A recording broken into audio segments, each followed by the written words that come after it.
Assalamualaikum warahmatullahi wabarakatuh.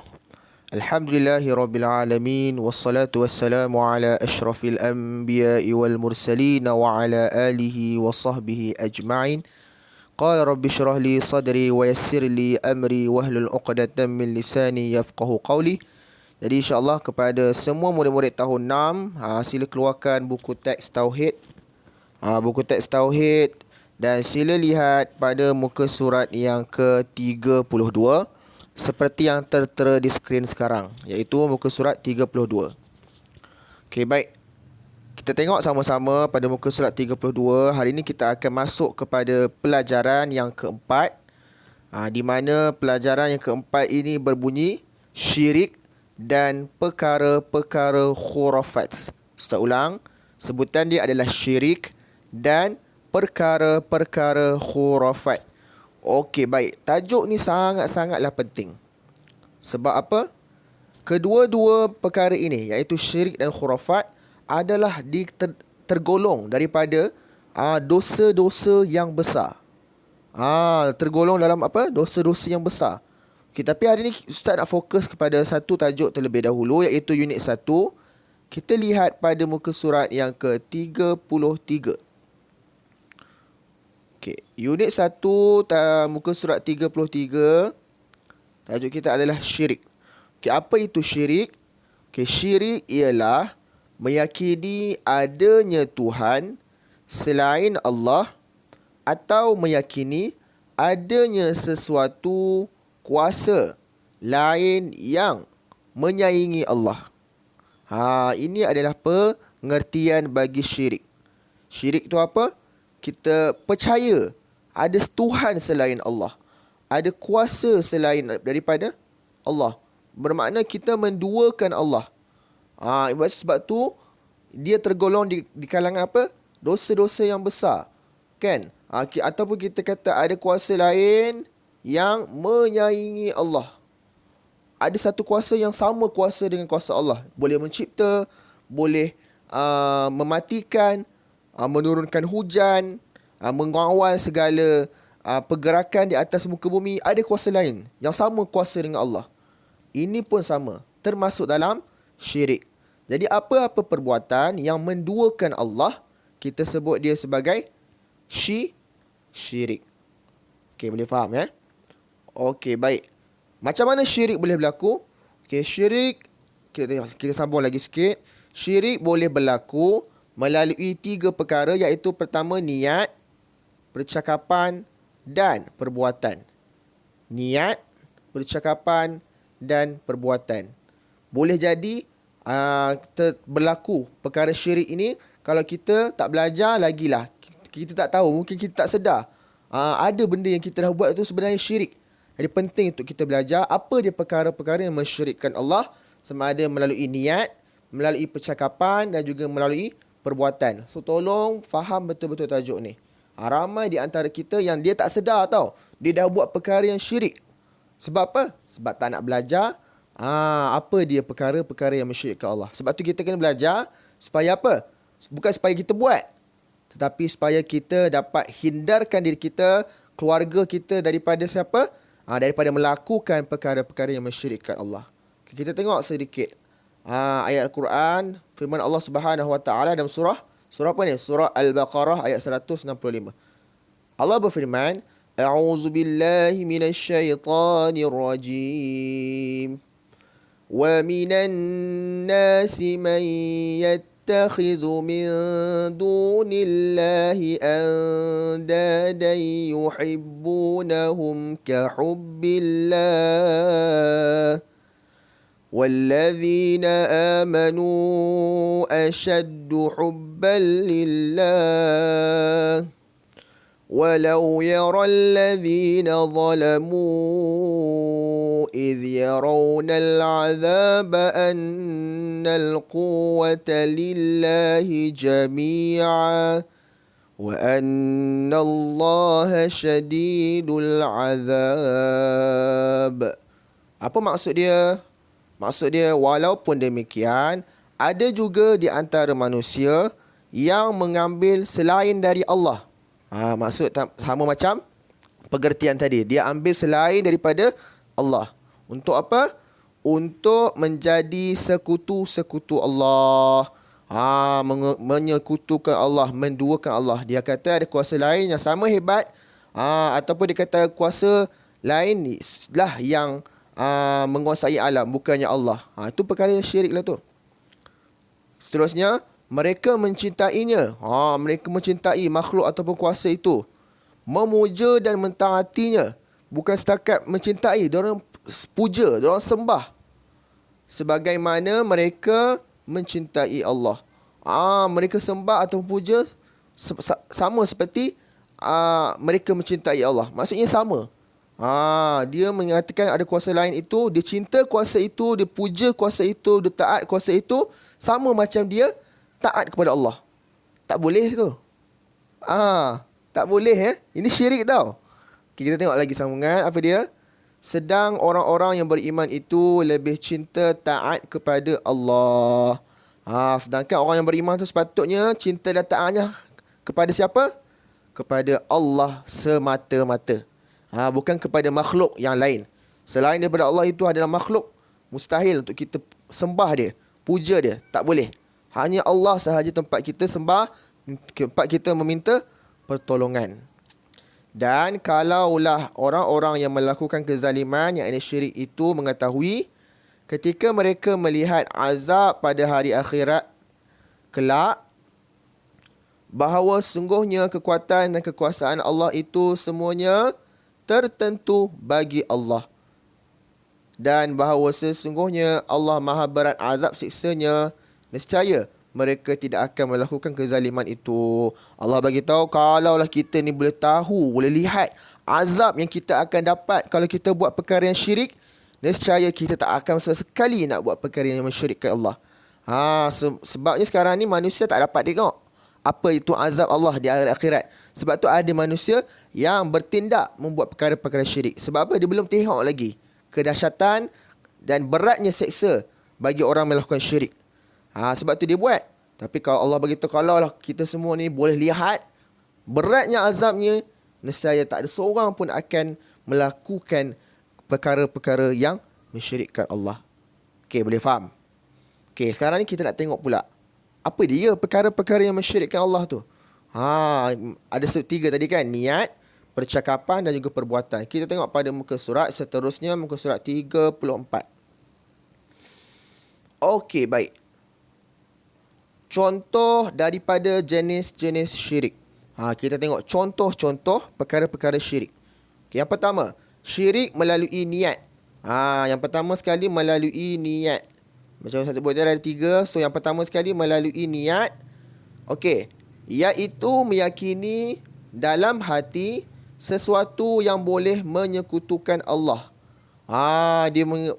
Dia yakin ada kuasa lain yang sama hebat dengan Allah, ataupun ada Tuhan selain daripada Allah.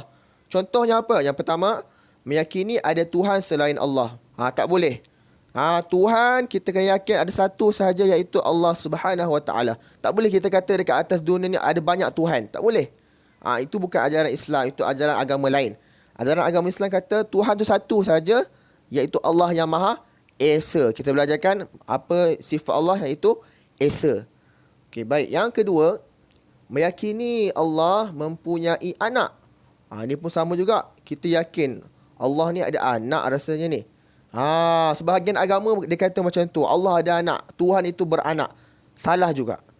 Allah itu sifat dia Esa. Dalam Al-Quran Allah sebut apa? Lam yalid wa lam yulad. Dalam surah Al-Ikhlas kita baca kan. Maknanya apa? Allah itu tidak beranak dan juga tidak diperanakkan. Allah tidak ada ibu bapa dan Allah juga tidak ada anak. Tak sama macam manusia. Sebab Allah itu Tuhan dan kita manusia ini adalah makhluk. So tak sama. Allah tak ada anak. Ingat betul-betul benda tu. Yang ketiga, meyakini Allah dilahirkan ataupun mempunyai ibu bapa. Ni yang Ustaz terang tadilah. Sama, dua-dua. Allah tak ada anak, Allah juga tak ada ibu bapa. Yang kelima, dia yakin dalam hati dia bahawa ada sesuatu yang berkuasa sehebat dengan Allah. Dia kata Allah tu hebat, tetapi ada juga kuasa lain yang sama hebat dengan Allah di dalam hati dia. Dia meyakini. So, perkara ini adalah kita sebut sebagai syirik. Melalui apa? Melalui niat. Okey. Tu yang pertama. Yang kedua, kita tengok.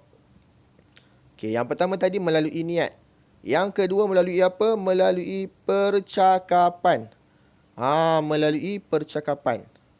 Syirik yang kita buat disebabkan apa? Lidah kita ni berkata-kata sesuatu yang mensyirikkan Allah. Ataupun pada zaman media sosial ni boleh juga berjadi apabila kita apa? Kita type ataupun kita buat status ataupun kita tulis post-post yang mensyirikkan Allah. Boleh jadi juga pada zaman sekarang ni. So konsep dia sama. Okey, apa itu? Iaitu mengatakan sesuatu yang boleh menyekutukan Allah seperti, okey, kita tengok, mengatakan disebut atau boleh tulis dekat social media, mengatakan Allah itu berbilang-bilang. Dia kata Allah tu ada banyak. Ni sama, tak boleh haram. Kita telah mensyirikkan Allah kalau macam tu. Yang kedua, mempersendakan hukum Allah yang datang dari Al-Quran dan As-Sunnah yang sahih. Ada hukum, contohnya hukum berpuasa. Dia kata, taklah puasa ni tak wajib pun. Dulu je wajib, sekarang tak wajib dah. Dia mempersendakan hukum Allah. Sedangkan hukum berpuasa itu datang daripada apa? Al-Quran dan As-Sunnah. So dia mempersendakan. Itu juga boleh mendatangkan syirik. Okay, yang ketiga, mengatakan bahawa kebahagiaan dan kecelakaan itu ditentukan oleh manusia. Dia kata apa? Yang boleh bagi bahagia kepada kita, dia cakap dengan lidah, adalah wang, bukannya Allah. Yang boleh bagi kita sedih juga ialah sebab kita tak ada wang, bukannya Allah. Itu sama juga, kita mensyirikkan Allah. Sedangkan kebahagiaan dan kecelakaan itu datang daripada siapa? Datang daripada Allah Subhanahu Wa Taala. So tolong faham betul-betul benda ni. Jangan kita suka-suka hati dekat lisan kita ni, lidah kita ni sebut perkara-perkara yang mensyirikkan Allah. Dan juga jangan sesuka hati kita ni dekat social media tulis atau status yang mensyirikkan Allah. Tak boleh, haram hukum dia, maka malah jatuh hukum syirik. Okey, itu yang kedua. Yang ketiga, yang terakhir sekali, iaitu syirik melalui perbuatan. Okey, apa itu syirik melalui perbuatan? Iaitu melakukan sesuatu yang boleh menyekutukan Allah. Okey, dia buat. Kalau tadi dia cakap, kan? Tapi sekarang ni dia buat. Apa dia contohnya? Menyembah selain daripada Allah. Dia pergi sembah apa? Berhala, bulan, bintang, matahari dan lain-lain lagi. Contohnya, kita orang Islam, kita sepatutnya solat. Tapi kita pergi dekat rumah ibadat agama lain, kita pergi buat juga ibadat yang mengikut agama lain. So kita dah sembah Tuhan selain daripada Allah. So haram hukum dia. Malah ini adalah syirik sebab kita sembah sesuatu selain daripada Allah Subhanahu Wa Taala. Yang ketiga, menilik nasib dan mempercayainya. Dia nak tahu nasib dia yang akan datang. Dia jumpa apa? Dia jumpa Tok Bomo, dia jumpa tukang tilik. Wahai tukang tilik atau wahai Bomo, nanti umur 40 aku kerja apa? Bomo tu pun cakap, awak akan jadi seorang doktor. Dia pun percaya. Sebab apa? Sebab dia kata Bomo cakap macam tu, maksudnya dia akan jadi doktor lah besar nanti. Tak boleh juga. Haram, syirik ni. Kita tak tahu apa yang akan datang pada masa hadapan. Yang tahu hanya Allah Subhanahu Wa Taala. Bahkan esok, kan, contoh malam ni kita tidur, kita tak tahu esok kita hidup ke tak. Siapa yang menentukan? Allah Subhanahu Wa Taala. Jadi tak boleh kita telik nasib. Ataupun sekarang ni ada macam-macam lah jenis formula mengatakan, okey, kalau awak lahir bulan ni, nanti nasib awak macam ni. Kalau awak lahir bulan ni, tak boleh. Tak boleh juga percaya benda-benda ni. Benda ni benda-benda yang mensyirikkan Allah, iaitu menilik nasib dan sebagainya. Tak boleh. Jangan buat. Kalau dah buat, jangan percaya dan jangan buat lagi lepas ni. Kalau pernah terbuat, lepas ni jangan buat dah. Dan yang paling penting sekali, jangan percaya. Bila kita percaya itulah yang mendatangkan syirik. Kerana kita yakin ada kuasa, ada formula lain yang menentukan nasib kita pada masa hadapan, bukannya Allah Subhanahu Wa Taala. Okey, boleh faham ya? Dan terakhir sekali, menyembah busut dan pokok untuk memohon pertolongan. Ini ada amalan sebahagian manusia, iaitu dia sembah sesuatu untuk dapat pertolongan, tangkal dan sebagainya. Itu semuanya tak boleh, haram kita mensyirikkan Allah sebab kita minta pertolongan selain daripada Allah. Haram kita minta pertolongan selain daripada Allah. Pertolongan kita doa, minta pertolongan hanya kepada Allah Subhanahu Wa Taala. Tak boleh kita minta doa, mohon pertolongan selain daripada Allah Subhanahu Wa Taala. Hukumnya adalah syirik. Na'udzubillahi min zalik. Okey.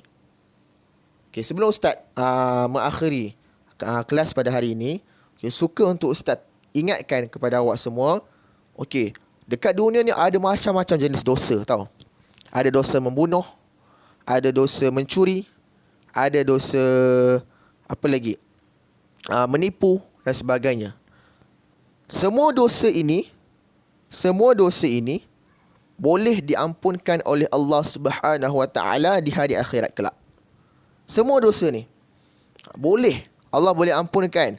Mungkin sebab kita banyak buat amal kebaikan di dunia ini, mungkin kita banyak buat sedekah, Allah boleh ampunkan segala dosa-dosa yang lain ni. Allah boleh ampunkan dosa kita membunuh, mencuri, menipu. Bukan bermakna Ustaz nak kata dosa ni tak besar. Dosa ni semuanya besar. Tetapi Allah boleh ampunkan. Berbeza dengan dosa syirik. Dosa syirik, siapa yang mensyirikkan Allah dan dia tak bertaubat sebelum meninggal dunia, Allah tak akan ampunkan dosa dia. Saya ulang lagi sekali. Dosa syirik, siapa yang buat perkara-perkara syirik yang kita belajar ni, kan contohnya ada banyak lagi Ustaz. Ni sebahagian je ni yang dekat muka surat 34 ni. Siapa yang buat dalam hidup dia dan sebelum dia mati dia tak bertaubat, Allah bagi tahu dosanya tidak akan diampunkan. Dosa syirik tidak akan diampunkan melainkan dengan taubat nasuha kepada Allah Subhanahu Wa Taala. Jadi betul tajuk ni sangat penting, lagi-lagi untuk awak yang bakal masuk sekolah menengah lepas ni, bakal menghadapi banyak dugaan, bakal menghadapi macam-macam ideologi dan fahaman yang akan masuk dalam pemikiran awak. So penting untuk kita belajar benda ni supaya kita tak buat perkara-perkara yang mensyirikkan Allah pada masa kelak. Wallahu a'lam. Wassalamualaikum warahmatullahi wabarakatuh.